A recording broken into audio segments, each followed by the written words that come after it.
Assalamualaikum warahmatullahi wabarakatuh, teman-teman. Jumpa lagi dengan Lan Canero ya. Di channel yang selalu membahas tentang seni budaya, tradisi, kehidupan sehari-hari serta wisata ya, teman-teman. Dan di channel ini Lan Canero juga membahas tentang filosofi dan sedikit sejarah Nusantara, teman-teman.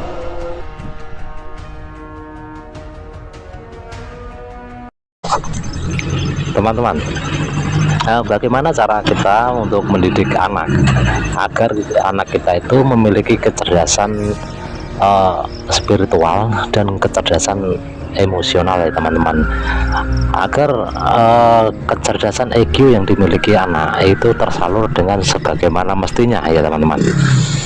Yang pertama yang harus kita lakukan adalah pola didik kita.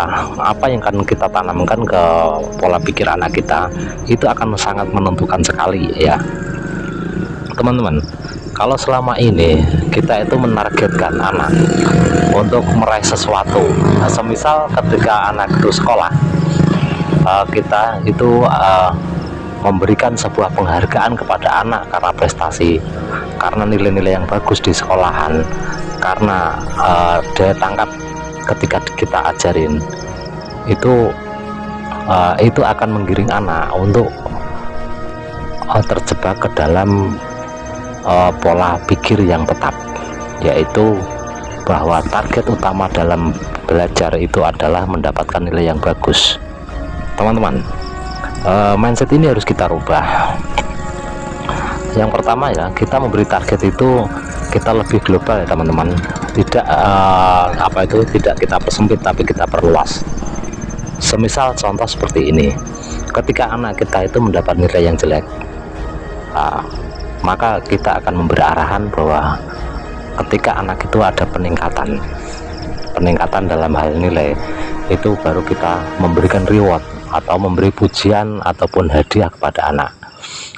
Jangan memberi target ya teman-teman, jangan memberi target yang mentok, tapi target itu harus selalu berkembang dari waktu ke waktu ya. Intinya kita kita katakan saja seperti kalau misalkan bisa seperti ini akan mendapat reward seperti ini, besok kan kita rubah lagi target yang akan kita tentukan ya teman-teman.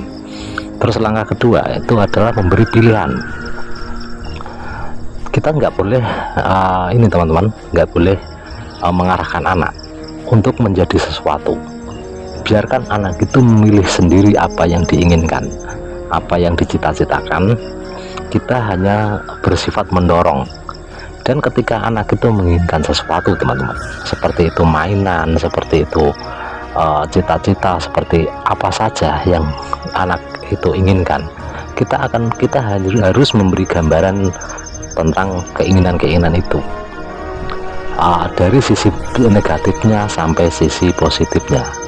Jadi nanti anak itu akan tahu persis apa yang diinginkan dari segi segi positif dan segi negatifnya.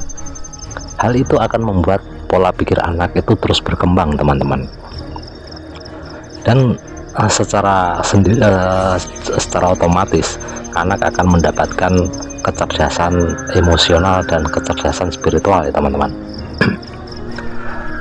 Terus langkah kedua itu adalah kita itu memberikan lingkungan ya teman-teman. Nah, untuk lingkungan kita tidak bisa memaksakan lingkungan harus seperti ini tidak bisa teman-teman, tetapi kita bisa menciptakan lingkungan sendiri ya. Kita menciptakan lingkungan yang produktif ya teman-teman, tidak tidak monoton ya, istilah tidak monoton teman-teman. Semisalnya seperti ini teman-teman, lingkungan kita itu banyak sekali nilai-nilai yang akan mengarahkan anak itu menjadi pribadi yang mentok atau mendapatkan mungkin semacam ini tidak boleh, itu boleh, ini. Nah, segala macam itu kita ciptakan sendiri lingkungan yang bagus dengan cara ya kita memberikan wawasan pandangan kepada anak tentang sesuatu yang dianggap tabu, sesuatu yang dianggap tidak baik, atau sesuatu yang baik menurut masyarakat setempat. Ya, kita memberikan pengertian kepada anak tentang hal apa itu dari segi positif dan negatifnya semua yang berkembang di masyarakat ya teman-teman. Walaupun itu tidak umum di masyarakat, beritahu itu adalah nilai, sisi positifnya dan sisi negatifnya teman-teman. Biarlah anak sendiri yang akan menentukan lingkungannya, bukan kita yang memberikan teman-teman, tapi kembali keputusan kita berikan kepada anak. Ketika anak bermain dalam bahaya, kita jangan dicegah, tetapi kita kasih arahan bahayanya semacam apa, dan kita beri apa itu teman-teman, beri solusi apa yang bisa dilakukan untuk mengatasi bahaya itu. Dan biarkan anak itu memilih sendiri apakah permainan itu atau lingkungan itu yang diambil atau ditinggalkan, itu terserah anak juga. Dua hal itu dapat memberikan manfaat yang sangat luar biasa kepada anak untuk terus berkembang dari segi mental, dari segi spiritual, dan dari segi intelijensi ya teman-teman. Jadi tiga hal tersebut bila kita lakukan itu bisa memberikan pembelajaran yang sangat bagus sekali, sangat bermanfaat untuk perkembangan mental anak teman-teman, yang pada akhirnya sampai ke dewasa itu akan terus berkembang teman-teman. Jadi kita jangan ini teman-teman, jangan hadapkan anak itu untuk menyelesaikan masalah atau menyelesaikan persoalan itu berdasarkan rumus, karena rumus itu adalah harga tetap. Jadi biarkan pikiran anak itu berkembang untuk mencari solusi sendiri atas masalahnya teman-teman. Teman-teman, mungkin hanya sampai di situ saja tentang bagaimana kita mendidik anak agar anak itu bisa berkembang dari baik sisi positif baik dari sisi spiritual maupun sisi emosionalnya teman-teman. Itu akan mendidik anak untuk menjadi atau berpikir secara rasional dan terus berkembang teman-teman.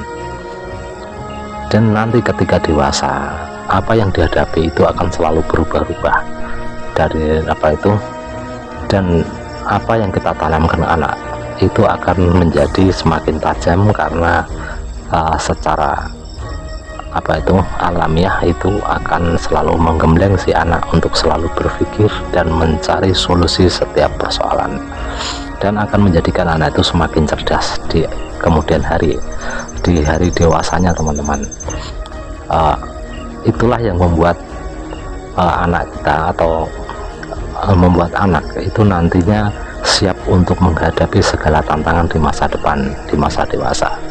Mudah-mudahan anak kita bisa sukses dengan apa yang dia pilih ya teman-teman. Sampai di sini dulu. Wassalamualaikum warahmatullahi wabarakatuh.